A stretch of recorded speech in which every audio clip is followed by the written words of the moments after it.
Fim da novela, Samuel Lino e Jorge Carrascal fechados com o Mengão. Salve nação rubro-negra, estamos chegando com todas as notícias do clube mais amado do Brasil. Flamengo está montando uma verdadeira seleção. Após o anúncio oficial de Emerson Royal e Saul, mais 2 craques são confirmados para a temporada 25. Essas e outras informações iremos acompanhar agora em nosso canal. Então é isso, estamos chegando com o Globo Esporte dessa segunda-feira e a gente começa com o Flamengo, que é líder do Brasileirão, vencendo o Atlético Mineiro no Maracanã. O primeiro encontro nunca diz muito sobre o futuro das relações. No entanto, a noite de domingo já deixou uma boa impressão em 2 dos novos jogadores do Flamengo. Emerson ficou arrepiado. Saul teve o nome gritado. Mais de 54 mil torcedores no Maracanã. E o meio-campo espanhol já tá na boca do povo. Gostou mais de quem dos reforços novos aí? O que chegou agora, o Samu. O Saul foi apresentado a uma das grandes rivalidades do futebol brasileiro. De tantos jogos decisivos, como a final da Copa do Brasil do ano passado, vencida pelo time carioca. O Flamengo é campeão da Copa do Brasil 2024! Esse galo, a gente tá cansado de refogar ele e comer com batata. Provocações à parte, o Galo raramente é presa fácil para o Urubu. Ontem à noite o Pedro fez tudo certo para abrir o placar aos 4 minutos, mas o Everson estava atento. Everson, pegando a bomba do Pedro, ele pede o grito da galera. O que não dá para falar do Rossi. Quando o Vinha tentou recuar de cabeça, o goleiro do Flamengo perdeu o tempo da bola que sobrou para o Rony. O atacante do Atlético ficou de frente para o gol, mas não deve ter visto o Varela. Defendeu, salvou, brilhou o Varela. Do outro lado, o Pedro e o Bruno Henrique tentavam achar espaços para atacar. Bruno Henrique, que drible, ajeitou, bateu pro gol! Subiu! Mas as melhores chances do primeiro tempo foram do Galo. Scarpa tenta por cobertura, bateu no travessão. Coelho bateu e é escanteio com a defesa do Rossi. O Flamengo interrompeu essa pressão com um lançamento do Jorginho pro Plata. O Fausto Vera parou a jogada com falta e o árbitro Ramon Abate Abel foi chamado pelo VAR. Mais de 5 minutos de análise. Da arquibancada, os rubro-negros faziam caras e bocas a cada replay do lance mostrado pelos telões. Ok, falta fora da área não é pênalti, mas eles queriam a expulsão do volante do Atlético. O Bruno Henrique também. E falou comigo assim, se for dentro da área, é pênalti, cartão amarelo. Se for falta, é expulsão. E na hora que ele olha o VAR, ele muda a decisão dele. Bom, Fausto Vera levou um cartão amarelo e nem voltou para o segundo tempo. Por sinal, o ímpeto ofensivo do Atlético também ficou no vestiário.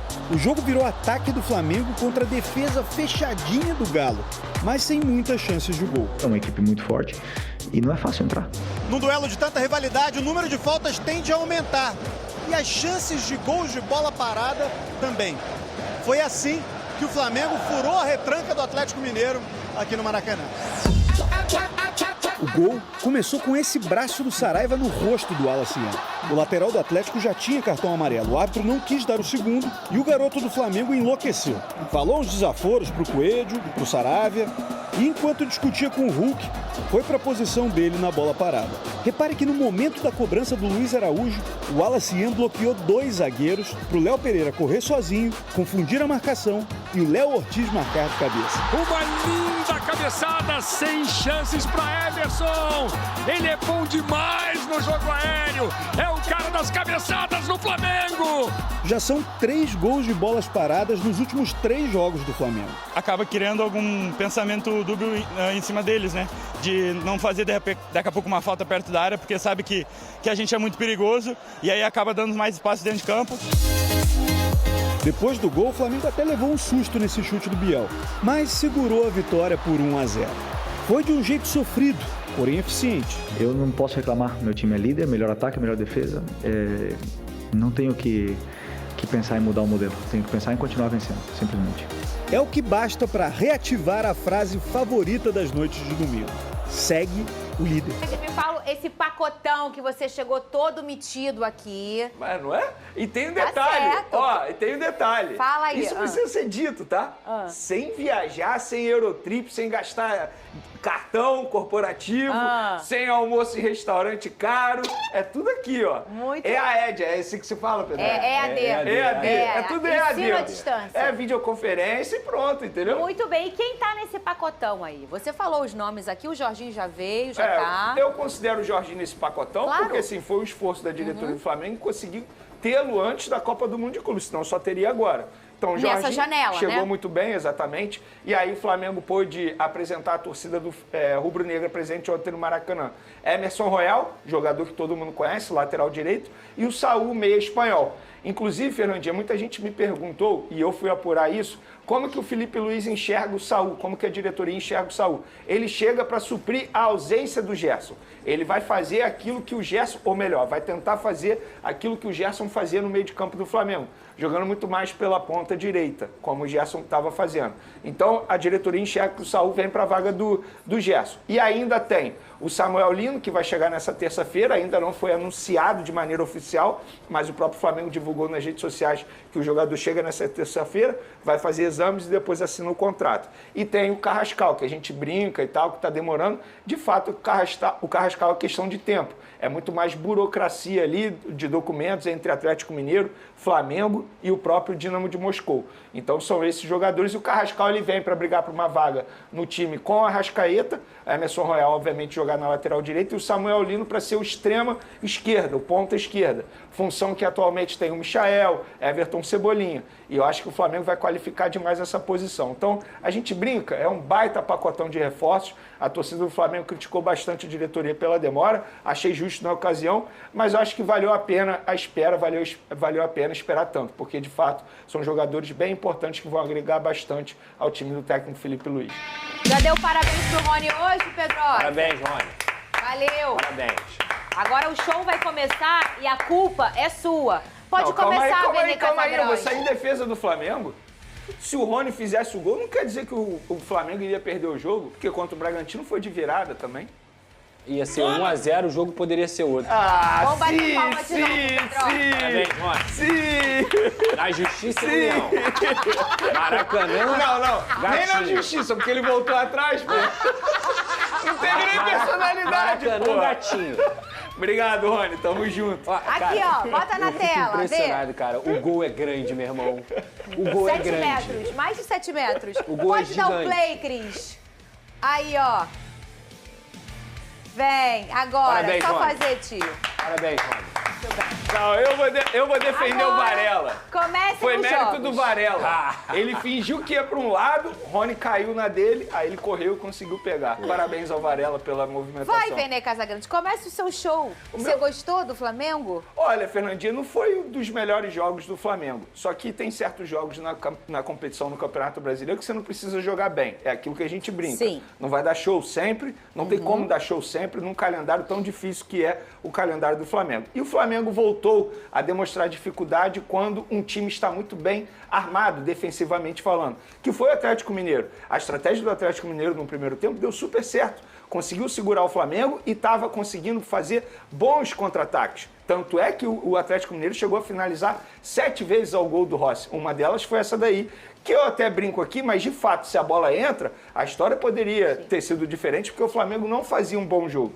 No segundo tempo, eu acho que o Flamengo conseguiu encaixar a marcação no setor defensivo e também conseguiu encaixar essa marcação no contra-ataque do Atlético Mineiro, que era a principal estratégia da equipe mineira. Tanto é que o Flamengo conseguiu melhorar o jogo e conseguiu também, novamente, pelo terceiro jogo seguido, um gol em bola parada. E eu vejo muita gente criticando isso. É dizendo mesmo? assim, como é que pode, novamente, ser um gol bola parada? Gente, vamos lá. Gol de bola parada está dentro do jogo. E outra, é algo treinado. A gente sempre fala aqui que na comissão técnica atualmente, tanto do Flamengo, Vasco, Botafogo, Fluminense, tem profissionais que trabalham com isso. E o Felipe Luiz até mencionou ali a chegada do Rodrigo Caio, que com certeza está ajudando nesse quesito, porque é algo trabalhado, é algo treinado. Se está dando certo, ótimo, é sinal que o trabalho está sendo bem feito no dia a dia do Ninho do Urubu.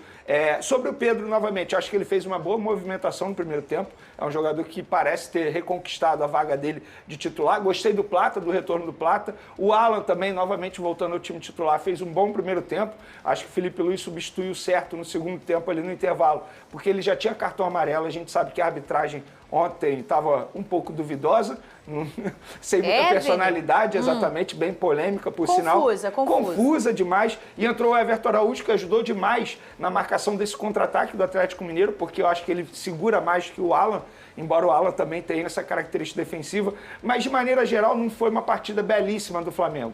Mas foi uma partida que o Flamengo conseguiu sair de campo com a vitória, que era o mais importante. Porque, assim, a prioridade do Flamengo é o Campeonato Brasileiro. Por exemplo, na quinta-feira, as duas equipes voltam a se enfrentar. E o Felipe Luiz, ele terá a oportunidade de botar alguns jogadores que a gente sabe que não está tendo muita minutagem. Ou seja, a prioridade é o brasileiro. É isso que eu quero dizer. Não quer dizer que o Flamengo, entre aspas, não quer ganhar a Copa do Brasil. Mas o foco principal do Flamengo vai ser no final de semana, quando pega o Ceará para continuar na liderança do Campeonato Brasileiro. Então, por exemplo, o Arrascaeta, para mim, tem que ser poupado na quinta-feira. O próprio Jorginho, que vem jogando bastante, não só em quantidade, mas também em qualidade. Acho que chegou o momento dele ser preservado também. Então, o Rossi ontem, eu preciso fazer uma crítica a ele, porque ele quase botou tudo a perder, porque de fato ele mostrou uma insegurança ali, mas o Atlético Mineiro, por sorte dele, não conseguiu botar a bola na rede. Uma das fases do jogo é a bola parada, disse Felipe Luiz. E com toda razão. A gente não pode esquecer que do outro lado tem um adversário. E o Galo foi, como o Vene trouxe, muito bem defensivamente. O Flamengo tem algum momento ali que tem 70% de posse, mas não consegue construir isso, transformar isso em gol, o que está natural, porque a marcação, o estudo, o controle do jogo do adversário, ele está muito intenso. E do outro lado tem alguém, o Pedrosa, que não é qualquer pessoa, é o Atlético Mineiro. Então, assim, o recurso que se usa também é a bola parada. Não pode reclamar disso, hein, Pedrosa? Fernanda Maia, eu estava ouvindo o Vene falar e o que me veio à cabeça isso só vira polêmica no Flamengo. Qualquer outro time que tivesse ganhando jogos com a bola parada, isso estaria sendo exaltado, que é um ponto positivo do jogo. Verdade. E aí você olha, se o Flamengo só ganhasse jogo de bola parada, aí você poderia falar assim, realmente, tem pouco repertório. Não. O repertório do Flamengo é tão vasto que o Flamengo ganha a bola.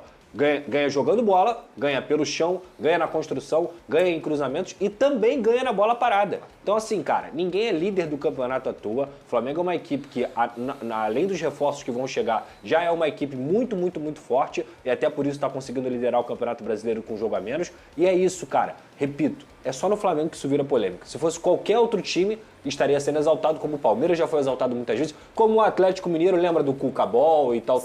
Em vários momentos o Atlético Mineiro venceu jogos, mesmo sendo aquele time do Ronaldinho, do Jô, do Bernat, era um time que tinha o Leonardo Silva, lembra desse zagueiro? Tinha o Hever também, que era muito bom na cabeça. O Cruzeiro, bicampeão brasileiro, com o Ricardo Goulart, com o Marcelo Moreno, usava e abusava da bola parada.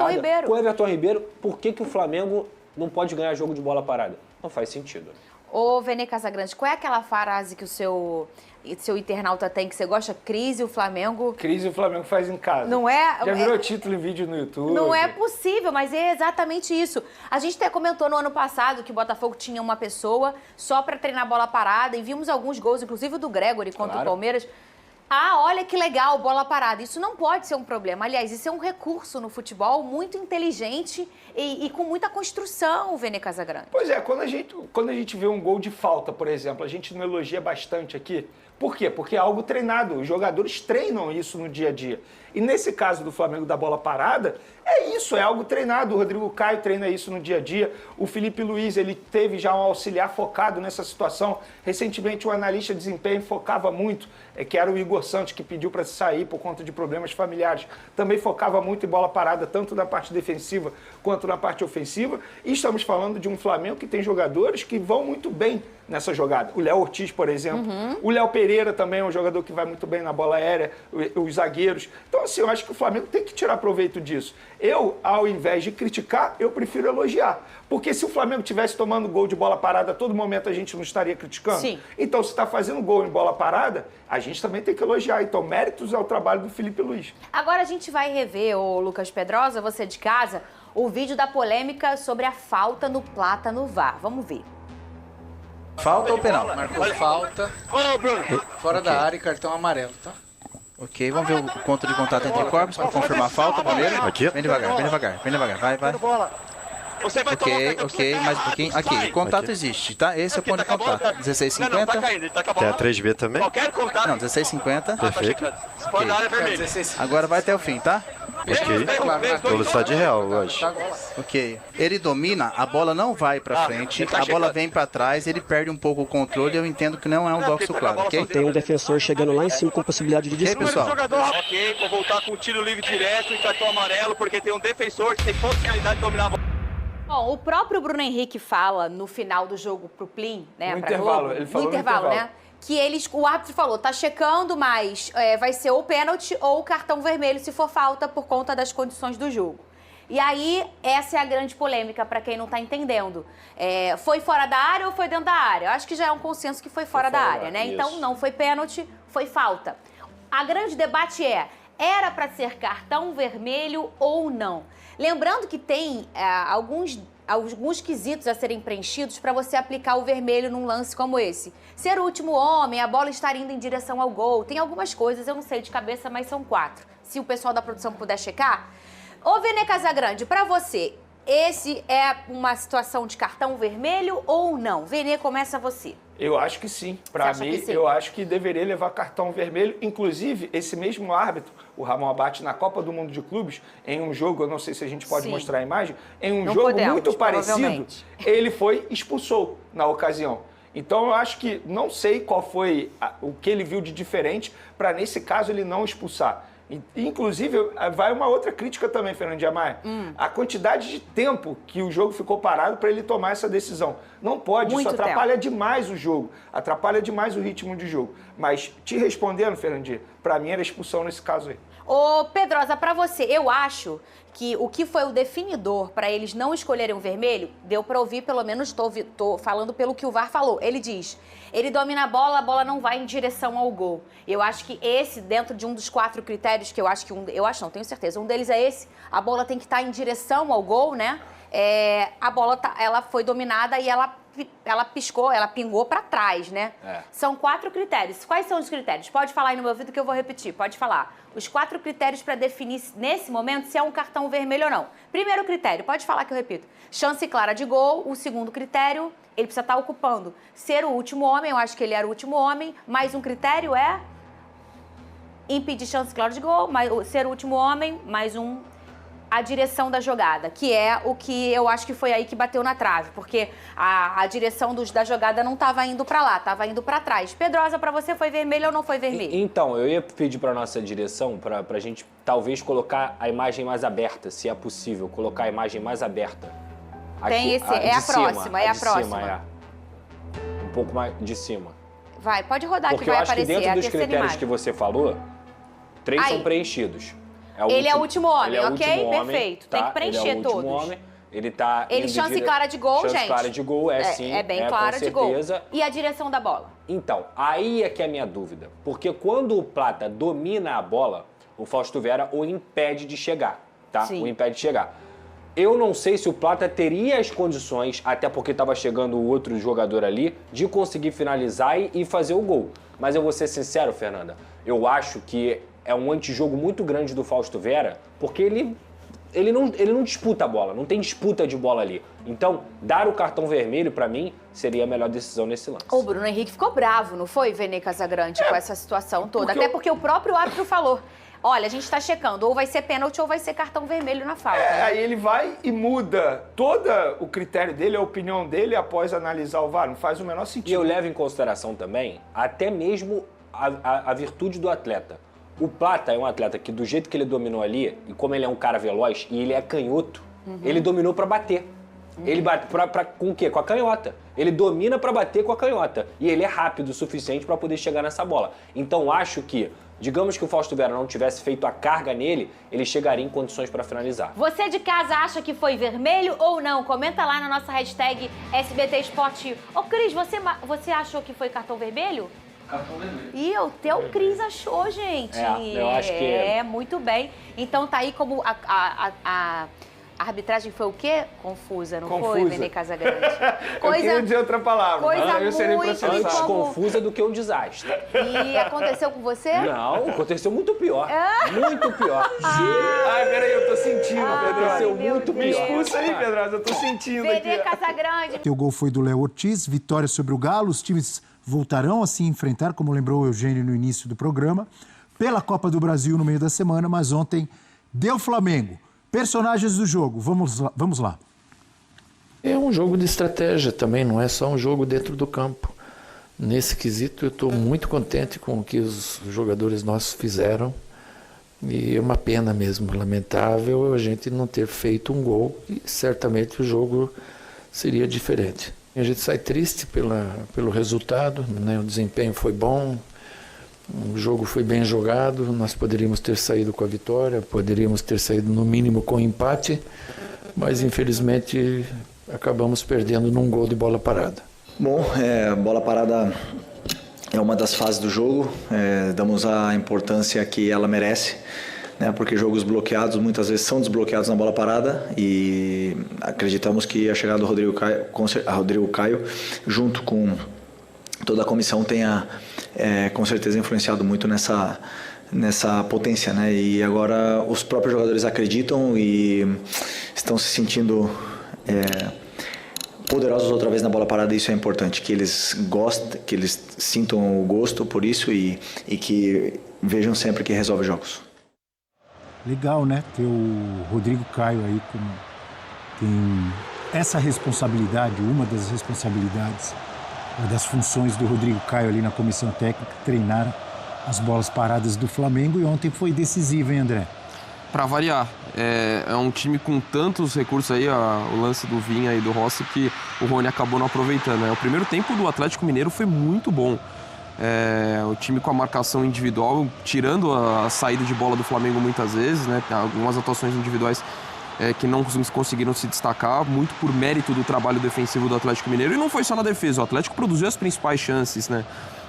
No primeiro tempo. Só que o Flamengo é uma equipe com muito recurso, muitas alternativas. E o gol na situação de bola parada, às vezes a gente até comete injustiça, assim, às vezes a gente, eu digo de uma forma geral, não, mas foi na bola parada, sabe? Foi só um gol de escanteio. Isso faz parte do jogo, isso é mérito, é trabalho. E o Flamengo, esse gol do Léo Ortiz, na baita cobrança de escanteio também do Luiz Araújo, foi o 10º gol de um zagueiro na temporada, né? Até foi o Lédio Carmona que destacou isso na transmissão.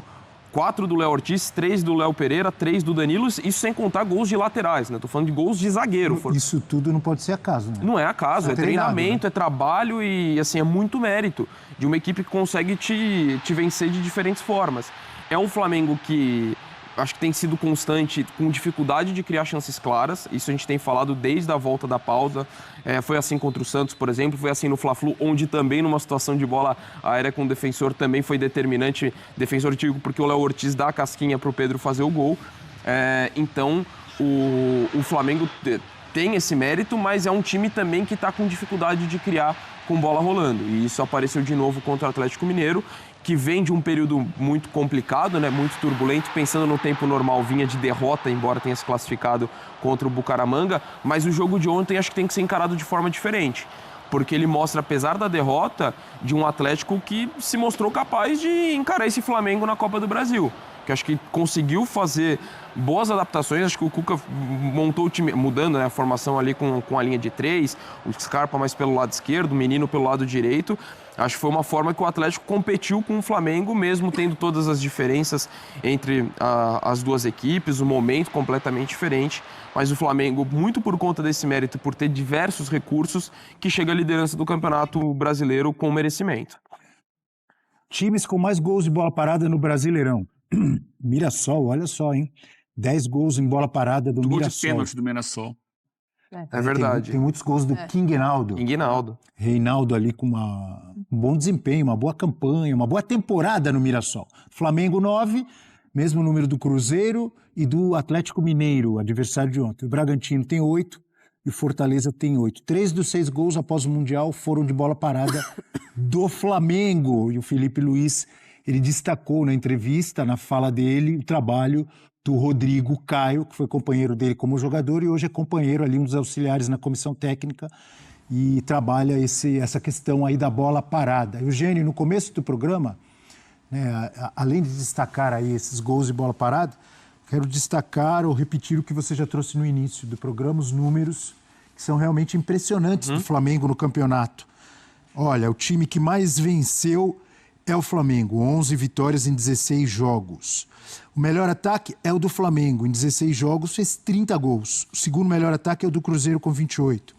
A melhor defesa é a do Flamengo, 6 gols sofridos apenas em 16 jogos.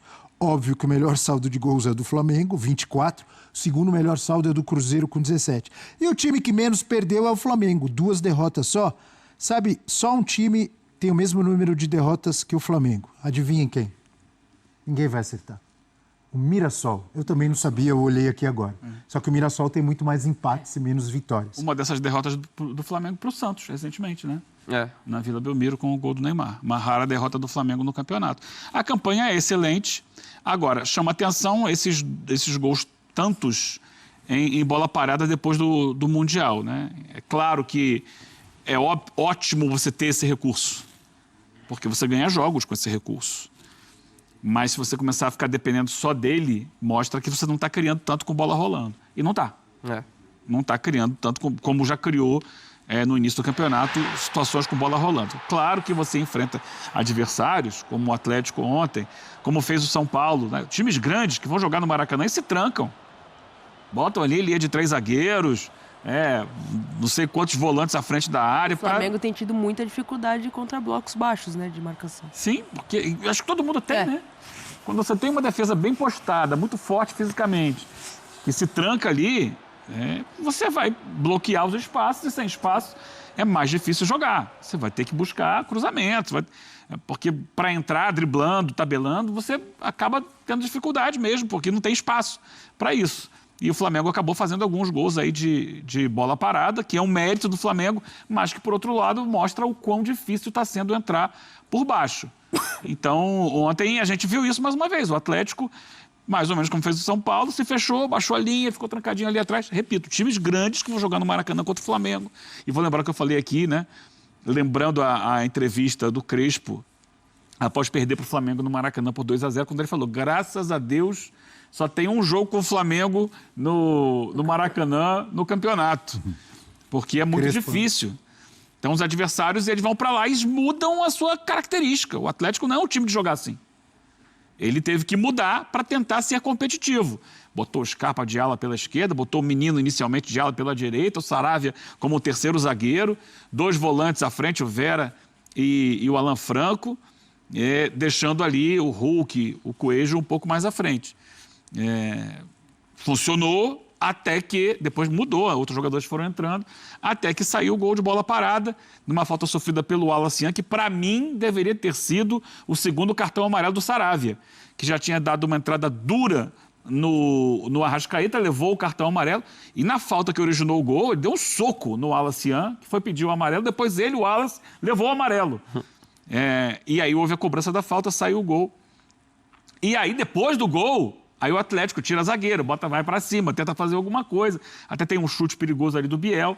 O Flamengo também recua um pouco, mas ele consegue administrar aquela reta final da partida e consegue 3 pontos que lhe devolvem a liderança do campeonato. Você colocou um contraponto aí em relação ao mérito do Flamengo dos gols de bola parada. Você falou, sim, tem feito muitos gols, mas tem tido dificuldades para fazer com... Então eu vou colocar um contraponto ao seu contraponto, permita-me. Claro. Vou lembrar, por exemplo, de um Palmeiras campeão brasileiro com o Cuca em 2016, se eu não estou enganado, que o pessoal fala, Cuca Ball. Amigo, recurso. Cada vez, o contraponto que eu quero colocar é o seguinte, cada vez mais, com linhas de 5, linha de 6, linha disso, linha daquilo, times fechados, principalmente contra um poderoso Flamengo, ele vai enfrentar, a maioria dos times vão vir fechadíssimos. Sim. Tem que apelar para esse recurso, na minha visão, se você é bem treinado. O Flamengo derrotou o Atlético MG por 1-0 neste domingo, 27, em mais uma vitória importante no Campeonato Brasileiro de 2025. Após o jogo, o técnico Felipe Luiz aproveitou a oportunidade para falar sobre alguns assuntos importantes dos bastidores do clube, Em particular, ele comentou sobre as declarações recentes de Charlie Alcaraz, ex-jogador rubro-negro que foi emprestado ao Everton no início da temporada 2025 e agora foi vendido para o clube inglês após boas atuações na Premier League. Alcaraz, durante uma partida de pré-temporada com a equipe inglesa, fez um desabafo sobre sua saída do Flamengo e Felipe Luiz não deixou de se manifestar sobre o assunto. Felipe Luiz e o carinho por Alcaraz. Felipe Luiz, que sempre se mostrou uma figura equilibrada e respeitosa nas entrevistas, aproveitou a ocasião para reforçar seu carinho por Charlie Alcaraz, deixando claro que mantém um grande apreço pelo jogador, que foi importante em sua passagem pelo clube. O técnico do Flamengo afirmou: "Eu tenho carinho gigantesco por ele, foi campeão do meu lado e já falei tudo. É só vocês reverem a entrevista e ali está tudo que eu penso sobre essa situação, e ele sabe o carinho que eu tenho por ele. Aliás, nós falamos e é um menino muito especial, na qual eu desejo o melhor. Sou absolutamente agradecido por tudo." Essa declaração veio após Alcaraz, em uma entrevista, afirmar que sentia que haviam tentado desacreditá-lo e que gostaria de ter permanecido no Flamengo. O meio-campista argentino revelou que não foi sua decisão sair do clube, mas que havia sido forçado a fazer isso devido à falta de espaço no time.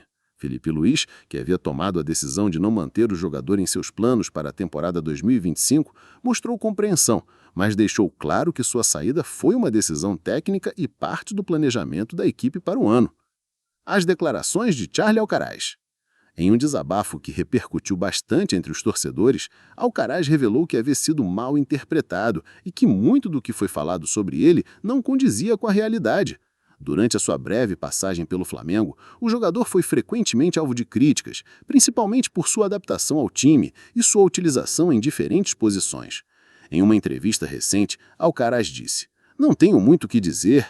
O pouco tempo que passei no Flamengo foi muito bonito. Tenho muito carinho pela torcida. Só tenho que dizer que tudo que disseram de mim é mentira. Só tenho isso a dizer. Falaram muitas coisas de mim. Felipe e José Boto e eu sabemos por que eu decidi sair. Só isso, que as pessoas fiquem tranquilas. Eu realmente queria ficar no Flamengo, queria ficar porque sei o nível de jogador que sou." Essas palavras de Alcaraz não são incomuns em casos de jogadores que saem de grandes clubes sem alcançar o sucesso esperado.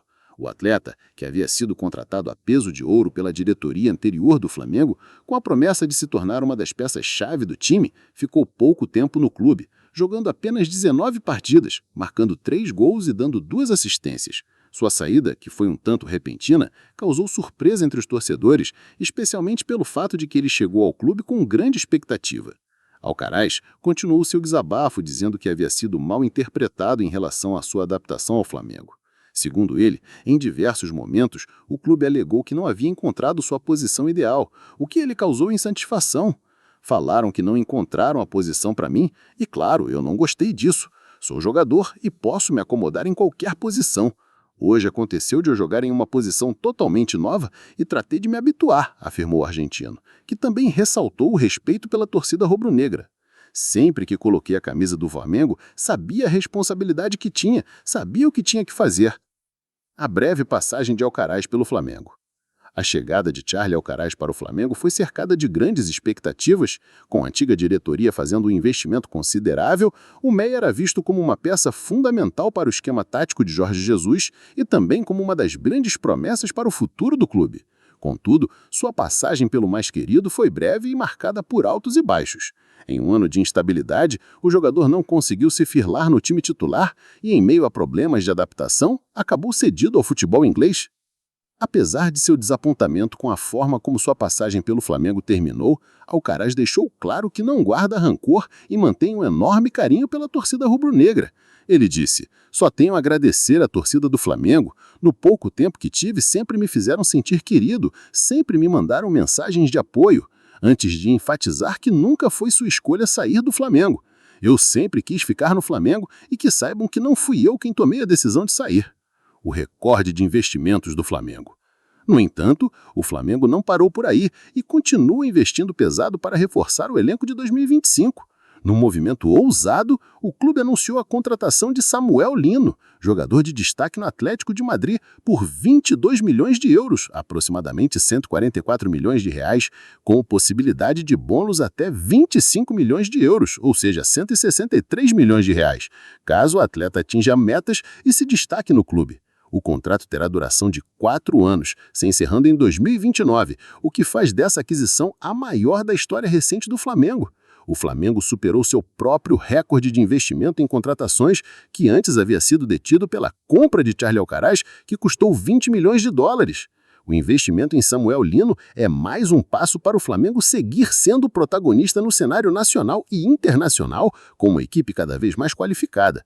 O jogador está resolvendo questões burocráticas em Portugal antes de seguir para o Brasil, onde será apresentado oficialmente. O mercado de transferências. Ainda na janela de transferências de 2025, o Flamengo segue buscando reforços para o seu elenco. Além de Samuel Lino, o clube já contratou o volante Saúl Ñíguez, o lateral direito Emerson Royal e o atacante Samuel Lino. O Flamengo ainda está negociando a compra do meia Jorge Carcaxal, que pertence ao Dínamo de Moscou, Rússia, e segue monitorando outras opções no mercado, com o objetivo de fortalecer o time para a reta final da temporada. Outro nome que foi sondado pelo clube rubro-negro foi o de Reinier, um jovem talento criado nas categorias de base do Flamengo, atualmente no Real Madrid. O Flamengo entrou em contato com o jogador e com o clube espanhol para saber a viabilidade de sua contratação. No entanto, as negociações não avançaram devido às exigências financeiras do Real Madrid. O jogador, que passou a última temporada emprestado ao Granada, não conseguiu se firmar na equipe e acabou sendo dispensado. Conclusão: o Flamengo em busca de novos caminhos. Com a janela de transferências ainda aberta até 2 de setembro, o Flamengo segue atento ao mercado e em busca de novas peças para fortalecer seu elenco. O clube tem um planejamento sólido, mas precisa de bons reforços para brigar por títulos em 2025, tanto no Campeonato Brasileiro quanto na Copa Libertadores da América. A situação de Charly Alcaraz, embora lamentável para alguns, faz parte da realidade do futebol, onde decisões técnicas, conturbadas por diversos fatores, acabam por determinar os destinos dos jogadores. O Flamengo, por sua vez, segue sua trajetória com o apoio de uma torcida apaixonada e uma diretoria disposta a investir para manter o clube entre os melhores do Brasil e do mundo.